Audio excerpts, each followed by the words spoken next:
بسم اللہ الرحمن الرحیم صلی اللہ علی حبیبہ محمد وآلہ وسلم۔ سرکار علی کا خط میرے دادا پیر میں آپ کو خود سناتا ہوں، اس کو تھوڑا میں ایکسپلین بھی کرتا جاؤں گا، پہلے آپ نے سنا نہیں ہے، دھیان سے اس کو سنیں۔ یا ایک بات کی میں وضاحت کر دیتا ہوں، جن مخلوقات کا ہمیں پتہ ہے، اللہ نے بتایا ایک تو انسان ہے، ایک شیطان ہے اور فرشتے ہیں، اور بھی ہوں گی مخلوقات، اللہ کی ذات بہتر جانتی ہے۔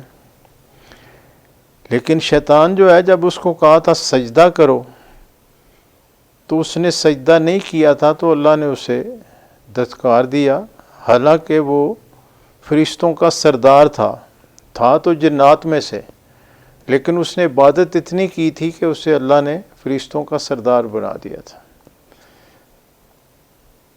اب یہاں ایک نقطہ ہے کہ اسے سجدے سے کیوں انکار کیا۔ دراصل جنات جو ہیں یہ آگ سے ہیں، جنات آگ سے ہیں، فرشتے نور سے ہیں، لیکن انسان کو اللہ نے کہا کہ یہ باقی مخلوقات سے افضل ہے۔ اللہ نے اس میں دونوں باتیں رکھ دیں۔ جب فرشتوں کو کہا کہ یہ بناؤ، اس مٹی سے ایسے کرو، تو فرشتوں نے کہا کہ باری تعالیٰ ہم کافی نہیں تیری عبادت کے لیے، اور ان کو چونکہ نور سے تھے انہیں ایک کیفیت محسوس ہو گئی کہ یہ تو اس میں تو اور بھی باتیں ہوں گی، یعنی شیطانی فعل بھی کرے گا، دوسرے بھی کرے گا۔ تو انہوں نے کہا کہ یہ تو جھگڑا کرے گا۔ اللہ نے کہا میں بہتر جانتا ہوں، خیر انسان کو بنا دیا گیا۔ اصل بات یہ ہے کہ انسان کے اندر جب اللہ فرماتے ہیں قرآن پاک میں اپنی روح پھونکی، ایک جگہ یہ بھی کہا اور یہ بھی بتایا کہ یہ روح جو ہے اس نے فنا نہیں ہونا، جب انسان یہ روح واپس جائے گی، یہی جسم قیامت والے دن کو دے دیے جائیں گے، جسم فنا ہو جائیں گے، قبر میں چلے جائیں گے، لیکن روح جو ہے وہ عالم برزخ میں تمام ارواح کو اکٹھا کر دیا گیا، وہاں وہ موجود ہے۔ یہاں اگر اچھے کام کیے ہیں تو وہاں وہ سکون سے ہیں، برے کام کیے ہیں تو ان کی بے چینی ہوگی۔ وہاں حساب تو جب قیامت کے دن ہوگا اس دن کرے گا اللہ تعالیٰ۔ باقی رہا کہ وہ اللہ کے لیے تو کوئی لمحہ ایسا نہیں، اللہ تو پریزنٹ ہے، حاضر ہے، نہ اس کا کوئی ماضی نہ مستقبل، حاضر ہی حاضر ہے، ہر وقت اللہ ہی اللہ ہے۔ تو اس لیے اسے تو کوئی ایسا مسئلہ نہیں جب عالم برزخ میں اس نے رکھ لیا۔ اور یہی اللہ فرماتے ہیں کہ جب تمہیں جسم دیے جائیں گے، کیا تو لوگ یہی سمجھیں کہ ابھی سو کے اٹھے ہم، یہ کیفیت ہوگی، اور یہی جسم واپس مل جائیں گے، پھر وہ اللہ حساب لے گا سب سے۔ تو انسان کے اندر دو باتیں رکھ دی گئیں، ایک فرشتے کی صفت نور سے ہے، اور ایک شیطان کی صفت نفس، جو نفس کی کیفیت ہے۔ اب یہاں جب ہم آگے بڑھتے ہیں تو اس میں جو اصل بات ہے وہ جو دیکھنے والی ہے وہ یہ ہے کہ آگے کیسے بڑھنا ہے۔ یعنی ہم عبادت کرتے ہیں، سب کچھ کرتے ہیں، دیکھیں اللہ نے فرض نمازیں اس لیے کی کہ اس میں کوتاہی نہ ہو، لیکن قرآن پاک میں اللہ نے فرمایا کہ سب سے ٹوٹ کے میرے ہو جاؤ۔ سورہ مزمل آپ کو وظائف میں دی ہوئی ہے، اس میں واضح ہے کہ مشرق مغرب کا جو رب ہے اس کے ہو جاؤ، ہر چیز کو چھوڑ دو، اس کا اپنا وکیل بنا لو، کار ساز بنا لو۔ تو انبیاء کرام تو اس کا مرکز تھے، نور کا، محنت کرتے تھے، اپنی مخلوقات کو اس پہ لگاتے تھے، قومیں آئیں، قومیں بگڑیں، سب کچھ ہوا۔ پھر اللہ نے پسند فرمایا کہ میں اصل اپنا راز جو ہے وہ ظاہر کروں، اور اللہ کے حبیب سرکار دو عالم صلی اللہ علیہ وسلم کی ذات مبارک کو دنیا میں ظاہر کیا۔ کچھ احادیث میں یہ بھی ہے کہ اللہ نے فرمایا، آپ نے فرمایا کہ اللہ نے جب تمام ارواح کو پیدا کیا تو سب سے پہلے میری روح کو پیدا کیا۔ اب یہ عالم برزخ میں سب روحیں موجود ہیں، وہاں سے ہم اس دنیا میں آتے ہیں جسم کے ساتھ، اور یہاں ہمارا ایک ٹرائل شروع ہو جاتا ہے۔ یہ وقت ہے 60 70 80 سال 90 100 سال، جس کی جو عمر ہو اللہ نے لکھی۔ تو یہ ایک ٹرائل انسان کا رکھ دیا اللہ نے۔ اب جب اللہ نے یہ کہا روح، تو وہ جو روح ہے انسان کی، دراصل اس کو اللہ نے پہلے اپنا دیدار کرایا۔ قرآن پاک میں اللہ نے کہا کہ سب روحوں کو میں نے اکٹھا کیا اور میں نے ان کو اپنا آپ دکھایا۔ یہ جو دکھانا ہے اللہ کا اپنا آپ، یہ ایسے نہیں ہے، یہ ہمارے باطن میں کیفیت موجود ہے، ہماری روحوں نے اللہ کو دیکھا ہوا ہے۔ اب جب ہم اپنی روح کے اندر جاتے ہیں، اور روحانیت ہے کیا، تو وہ ہم اللہ کی ذات جو فرماتی کہ میں آپ کی شہ رگ سے بھی قریب ہوں، یہ موجود ہے اللہ ہمارے ساتھ۔ روح کی ایک کیفیت ہے اندر، اس کے اوپر ایک نفس کا پردہ ہے، اور یہ پردہ چاک کرنا ہے، تب اللہ کے ساتھ ایک تعلق بنتا ہے۔ تو اولیاء کرام جو سرکار دو عالم صلی اللہ علیہ وسلم نے تربیت کی، اسی طرح پھر آگے وہ اپنے مریدین کی تربیت کرتے ہیں۔ تو اس میں جو اصل نقطہ ہے اس خط میں سارا اس کا ذکر ہے، اس پہ دھیان دیں، دھیان سے سنیں۔ اس کو مختصر خط ہے لیکن بہت جامع ہے، اور ہم سب کو اس کو سمجھنا چاہیے اگر ہمیں یہ شوق ہے اس راستے پہ بڑھنے کا۔ ورنہ دیکھیں واضح حدیث ہے، سب سے پہلی حدیث یہ ہے کہ نیت کا پھل ہے۔ اگر اب نیت ہماری اللہ کے لیے ہے تو یہ اللہ کے لیے ہے۔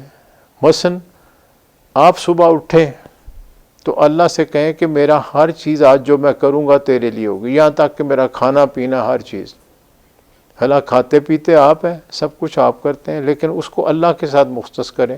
یعنی نسبت ہماری اللہ سے یہ ہونی چاہیے کہ جو کام بھی کرنا ہے، اپنے بچوں کو ملنا ہے، بہن بھائیوں کو ملنا ہے، والدین کو خدمت کرنی ہے، دفتر جانا ہے، کاروبار پہ جانا ہے، جس سے بھی بات کرنی ہے، اگر ہمارے ذہن میں یہ ہوگا کہ اللہ کے لیے کر رہے ہیں تو ہمارے اندر ایک نرمی، ایک شفقت، ایک محبت، ایک وسعت جو اللہ کی صفات ہیں وہ آپ محسوس کریں گے۔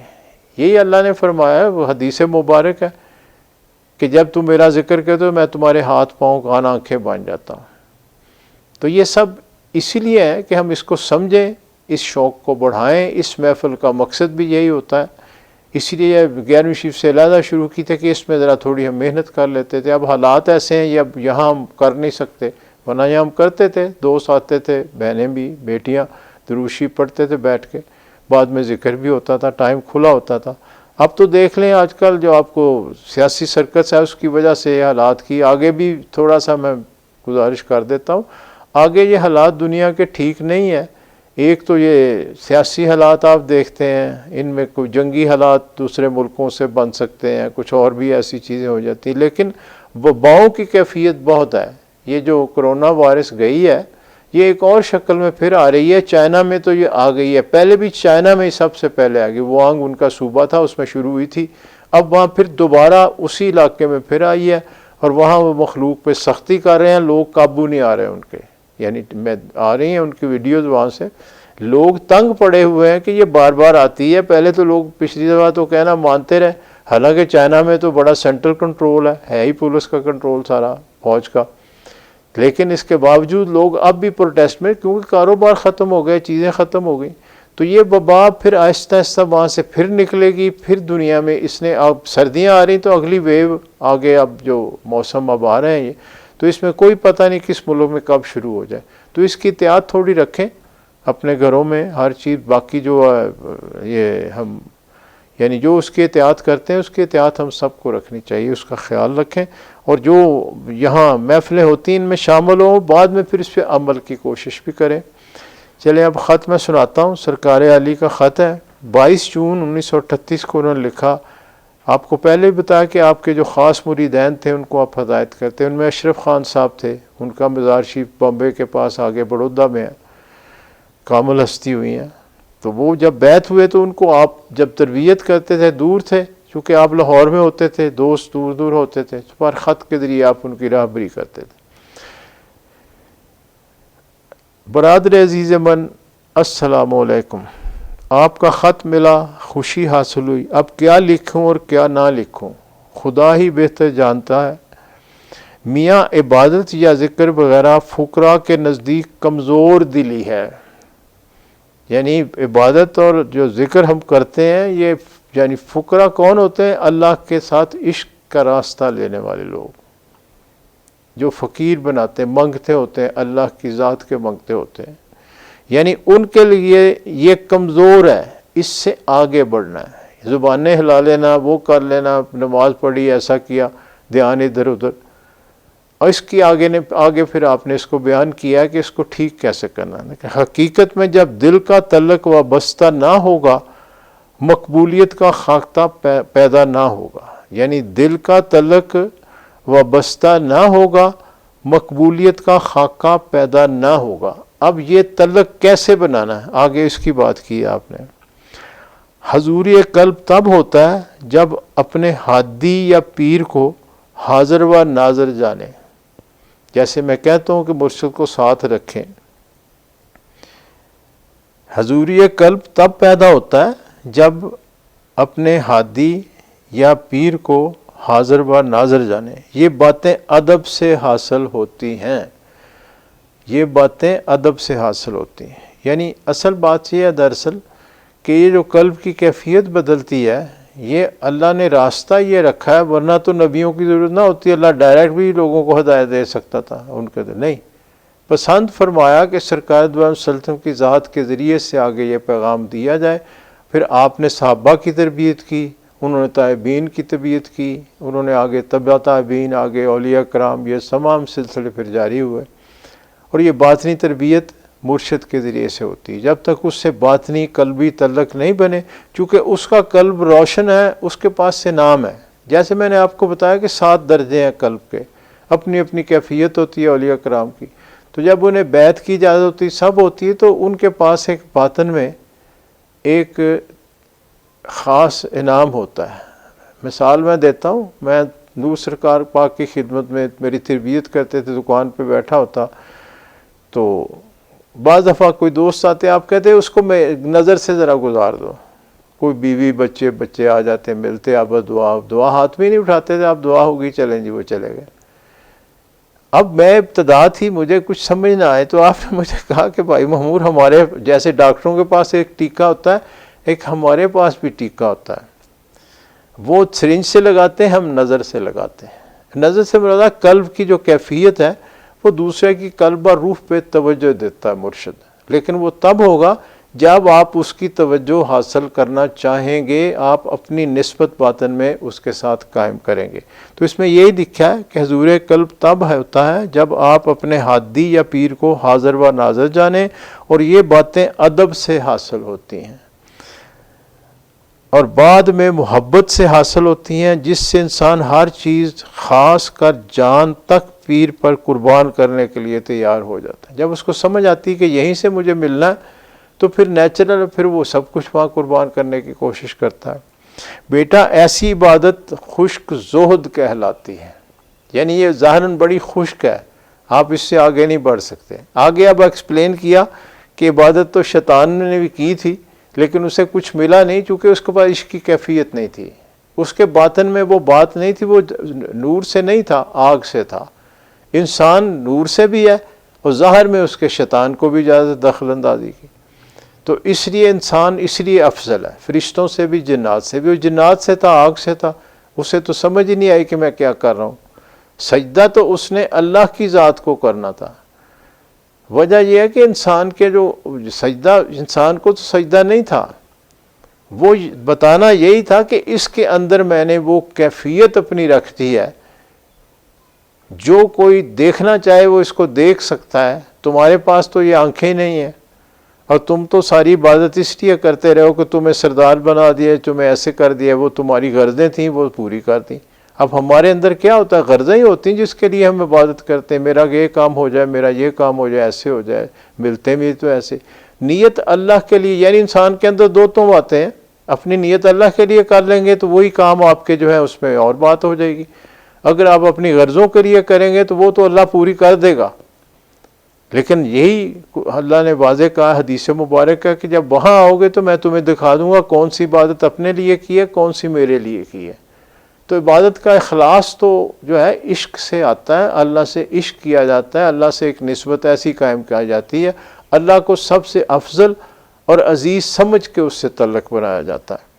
تو اس میں کہا کہ زہد اور عبادت میں ابلیس کو زیادہ دسترس حاصل تھی، یعنی عبادت نے بہت زیادہ کی تھی، انسان اتنی کر نہیں سکتا، لیکن اس میں وہ کیفیت نہیں تھی، چونکہ اس میں نور کی کیفیت نہیں تھی دراصل، تو اسے سمجھ ہی نہیں آئی میں نے کیا کرنا ہے۔ اس کے اندر غرض تھی، اللہ نے وہ غرض دکھا دی کہ یہ ساری بات تم نے اپنے لیے کی ہے، اب میں نے جو بات کہی تم نہیں کر رہے نا، اس لیے تو انسان اس طرح بھٹکتا ہے۔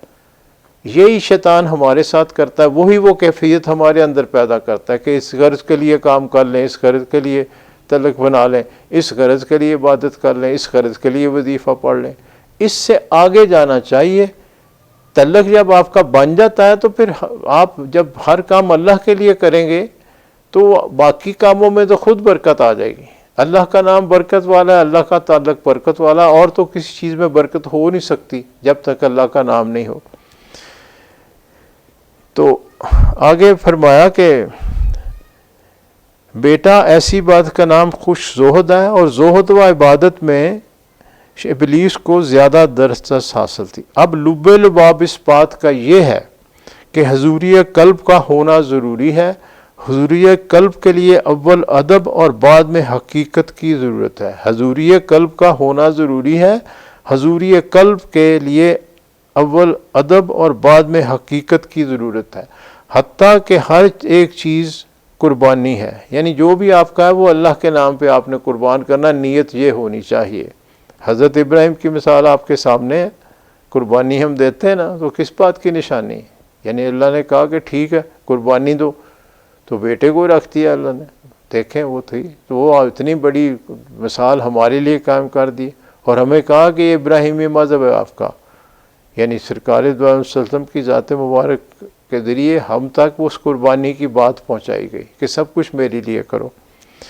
حضوری قلب کا ہونا ضروری ہے۔ حضوری قلب کے لیے اول ادب اور بعد میں حقیقت کی ضرورت ہے۔ حقیقت اللہ کی ذات ہے، یعنی اس تک تعلق جب بنتا ہے تو کیسے بنتا ہے؟ تاکہ ہر ایک چیز قربانی ہے۔